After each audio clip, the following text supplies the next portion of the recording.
TDP దాడులపై అన్ని రకాలుగా ఫిర్యాదు చేస్తామని వైసీపీ ఎంపీ వైవి సుబ్బారెడ్డి అన్నారు.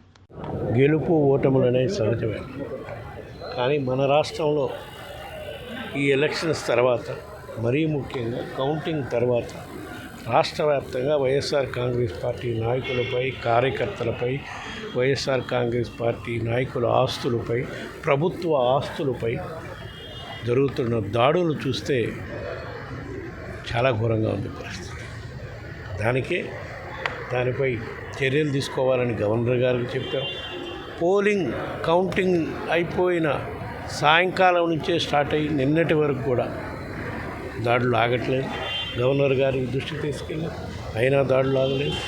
అందుకని ఢిల్లీ వెళ్ళి రాష్ట్రపతి దృష్టికి, ప్రధానమంత్రి దృష్టికి, హోంమంత్రి దృష్టికి కూడా ఫిర్యాదులు అందించడం జరిగింది. నేషనల్ హ్యూమన్ రైట్స్ కమిషన్ కూడా ఫిర్యాదులు అందించడం జరిగింది. సాక్ష్యాలతో సహా ఏ విధంగా ఎక్కడెక్కడ దాడులు జరుగుతున్నాయని కూడా అన్నీ కూడా సమర్పించడం జరుగుతుంది. తప్పకుండా రాబోయే రోజుల్లో వీటన్నిటికీ అరికట్టే విధంగా రాష్ట్ర ప్రభుత్వం చర్యలు తీసుకుంటుందని, లేని పక్షంలో కేంద్ర ప్రభుత్వం అయినా సరే వాళ్ళు కూడా ఇక్కడ ఎన్డీఏ రాష్ట్రంలో ఉండే ఎన్డీఏలో భాగస్వామ్య పార్టీ కాబట్టి వాళ్ళైనా చర్యలు తీసుకుని రాష్ట్రంలో ప్రశాంత వాతావరణం వచ్చే విధంగా కోరుకుంటున్నాం.